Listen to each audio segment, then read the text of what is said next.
Hello दोस्तों, कैसे हैं आप लोग। अभी हम लोग जो क्वेश्चन डिस्कशन कर रहे हैं वो पॉलिटी और हिस्ट्री का होने जा रहा है। पॉलिटी का क्वेश्चन काफ़ी लाजवाब रहा है और सबसे टफ क्वेश्चन में से एक क्वेश्चन पॉलिटी का रहा है। कुछ क्वेश्चन तो आपके पल्ले नहीं पड़ेगा, कुछ क्वेश्चन अच्छा है। हिस्ट्री का क्वेश्चन मतलब आप अगर पढ़े हैं तो आपसे बन जाएगा, इसमें कोई डाउट नहीं है। तो चलिए अभी हम लोग पॉलिटी का और हिस्ट्री का क्वेश्चन का डिस्कशन करते हैं। आंसर की आप मिलाते चले जाइए, ठीक है। चलिए, साथ ही बता दूं कि 18 तारीख से हम लोग का बीपीएससी एईडीओ का batch, 71st BPSC mains batch और इसके साथ साथ 72 फाउंडेशन बैच शुरू होने जा रहा है। आप जुड़ना चाहें जुड़ सकते हैं, नंबर ऊपर दिया हुआ है। चलिए ना, क्वेश्चन एक से मिलाना शुरू करते हैं। और सबको पता है कि क्वेश्चन का लेवल क्या है, बहुत ही शानदार लेवल रहा है। जैसे मिशन दक्ष को लेकर प्राथमिक उद्देश्य क्या था, तो आप पढ़िएगा तो ग्रेड स्तरीय दस्ताओं तक पहुंचने के लिए पिछड़ने वाले छात्रों को व्यक्तिगत सलाह प्रदान किया जाएगा। एक टीचर पर 5 बच्चा नियुक्त किया गया था और ये आप जानते होंगे, तो आंसर हो जाएगा सी। दूसरा का है कि बिहार स्टार्टअप पॉलिसी 2022 युवा ढांचे के तहत निम्नलिखित में से कौन से घटक शामिल नहीं थे। तो इसमें से जो घटक शामिल नहीं होगा वो होगा अंतर्राष्ट्रीय बाजार विस्तार योजना। इसको शामिल नहीं किया गया था, बाकी लगभग सब शामिल ही थे, ठीक है। इसके अलावा थर्ड क्वेश्चन है 2023-24 में बिहार के आर्थिक प्रदर्शन के बारे में निम्नलिखित में से कौन सा कथन सही है। तो इसमें से लगभग 1 और 2 कथन तो ऑलरेडी सही है, तो आपका आंसर डी हो जाएगा एट से ही, ठीक है। तीसरा बिना कथन पढ़े हुए। अगला क्वेश्चन है, कहता है कि बिहार में युवा जनसंख्या के अनुपात में 2041 तक काफी गिरावट आएगा।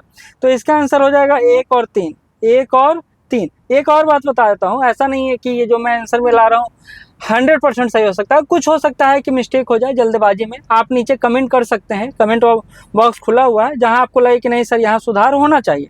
वैसे ही 5वां नंबर क्वेश्चन जो पीएलएफएस को लेकर है, वहां है अधिकांश महिलाएं स्वनियोजित हैं। आंसर हो जाएगा बी।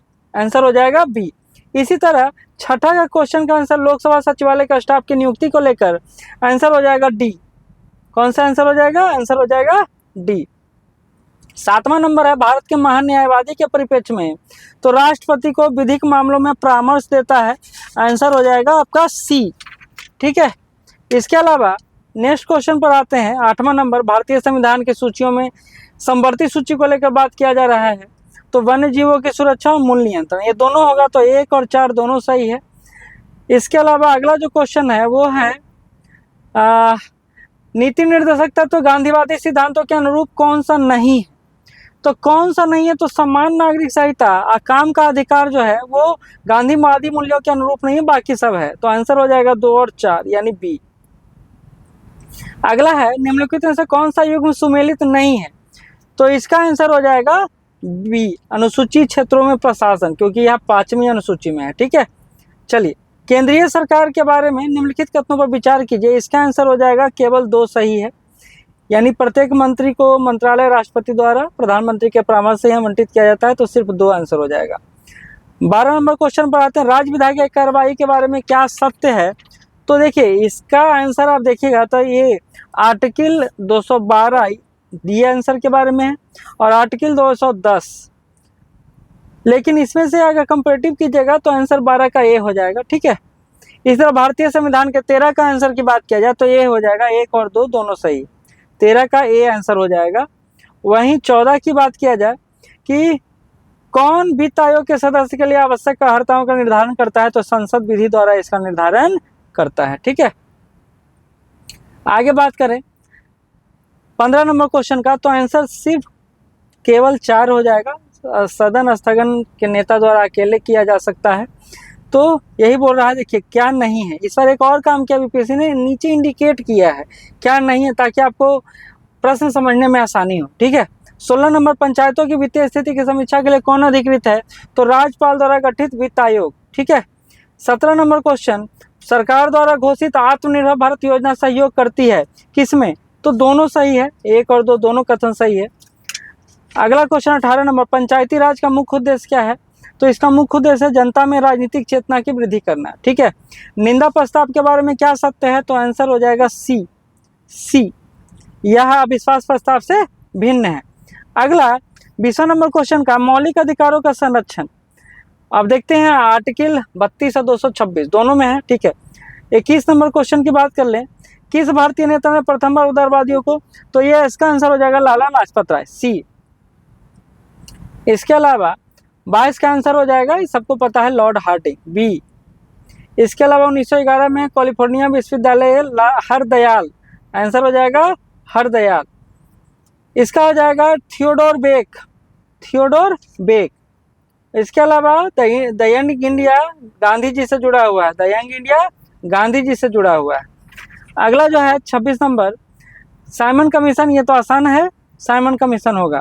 किसने आजाद चलो दिल्ली का नारा, सुभाष चंद्र बोस, सुभाष चंद्र बोस, ठीक है। इसके अलावा हम या तो भारत को स्वतंत्र करेंगे या अभियान में मर जाएंगे, ये कहा गया था किनके द्वारा, तो ये कहा गया था महात्मा गांधी द्वारा, 1942, याद होगा आपको। बांटो और छोड़ो वाला नीति का जो बात किए थे मोहम्मद अली जिन्ना किए थे, और भारतीय स्वतंत्रता अधिनियम 1947 के संदर्भ में ये बात किया जाएगा। 30वां, किस कांग्रेसी नेता ने 1918 में बिहार यात्रा की ताकि, तो ये इसका आंसर हो जाएगा वो 31 का आंसर हो जाएगा, तो इसका आंसर हो जाएगा महात्मा गांधी। अगला है चंपारण कृषि कमेटी की नियुक्ति किसके बीच समझौता हुआ था, तो यह समझौता भारत सरकार और गांधी जी के मध्य हुआ था, 32 का ए। बिहार में किसान सभा के प्रमुख नेता कौन थे, तो स्वामी सहजानंद सरस्वती, सहजानंद सरस्वती, आंसर हो जाएगा सी। इसके अलावा जो है विक्रम पुलिस थाने के अंतर्गत राष्ट्रीय ध्वज फहराते समय, आंसर हो जाएगा गोराखड़ी के सत्येंद्र, गोराखड़ी के सत्येंद्र। इस तरह मार्च 1939 में बिहार के मुख्यमंत्री कौन बने, तो आंसर हो जाएगा श्री कृष्ण सिंह, पहले मुख्यमंत्री श्री कृष्ण सिंह। अब सूची 1 सूची 2 को सुमेलित करना है 36 नंबर में, तो आप देखिएगा इसका आंसर जो हो जाएगा वो हो जाएगा सी, आंसर हो जाएगा सी। आप एक बार मिला लीजिएगा, बाकी इसका डिस्कशन हम लोग करेंगे। कहता है एक ऋग्वेदिक युग से संबंधित नहीं है, तो गार्गी जो है ऋग्वेदिक युग से संबंधित नहीं है। इसके अलावा चोल गंगम झील, ये इसका जो आंसर हो जाएगा वो ये हो जाएगा, ये आंसर हो जाएगा 3 4 2 1, 3 4 2 1। आप इसको मिला लीजिएगा, क्योंकि आपके जो बुकलेट है उसका क्या है नंबरिंग मुझे नहीं पता है, लेकिन जो जी बुकलेट है उसका आंसर आपको सामने है। सबसे अधिक समय काल तक शासन किसने किया, तो यह बहलोल लोदी हो जाएगा, बी आंसर हो जाएगा। प्राचीन भारत में राजवंशों का विचार कीजिए, तो इसका आंसर हो जाएगा ए, 2 1 4 3, 2 1 4 3, ठीक है। इसके अलावा निम्नलिखित में तुलसीदास द्वारा नहीं लिखा गया है, तो ये जो है साहित्य लहरी जो है नहीं लिखा गया है। बाकी 42 का काबुली बाग मस्जिद, इसका जो आंसर हो जाएगा इसका 4 1 3 2, यानी ए आंसर हो जाएगा, ए आंसर हो जाएगा। इसके अलावा 43 का आंसर जो हो जाएगा आपका वो हो जाएगा, तो इसका हो जाएगा ए, जेम्स ऑगस्टस हिक्की। ये कलकत्ता गजट या हिक्की गजट से जुड़े थे, कलकत्ता क्रॉनिकल से नहीं, ये गलत है, ठीक है। बाकी आगे बढ़ते हैं। 44 का आंसर जो हो जाएगा वो हो जाएगा आपका सी, सी। 44 का आंसर हो जाएगा सी, ठीक है। क्योंकि बाबर कामरान से, अकबर सलीम से, शाहजहां मुराद से और जहांगीर खुसरो से, ठीक है। ये तो आपको पता है चतुर्थ होगा। 45 का डी। 46 क्वेश्चन पे आते हैं।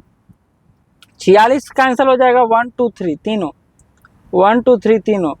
वहीं नालंदा विश्वविद्यालय के आचार्य नहीं थे, तो आसान क्वेश्चन था, कौटिल्य होगा। और आधुनिक भारतीय इतिहास को निम्नलिखित घटनाओं पर विचार कीजिए, तो इसका जो आंसर हो जाएगा वो हो जाएगा 3 2 1 4, डी आंसर हो जाएगा 3 2 1 4। अगला जो है बिहार में समाचार पत्रों में सबसे पहले किसका प्रकाशन प्रारंभ हुआ, तो बिहार हेराल्ड का प्रकाशन आरंभ हुआ। और 50वां नंबर है, उसका आंसर हो जाएगा आपका, आप देखिए इसका मिलान करना है, तो मिलान जब करिएगा तो चंपारण सत्याग्रह से ही आपको या आज़ाद दस्ता से ही सारा मिल जाएगा, और इसका आंसर डी हो जाएगा, इसका आंसर डी हो जाएगा। तो ये 50 क्वेश्चन का पहला हुआ। सेकंड सेक्शन में हम लोग करेंट ज्योग्राफी लेकर आएंगे, ठीक है। धन्यवाद।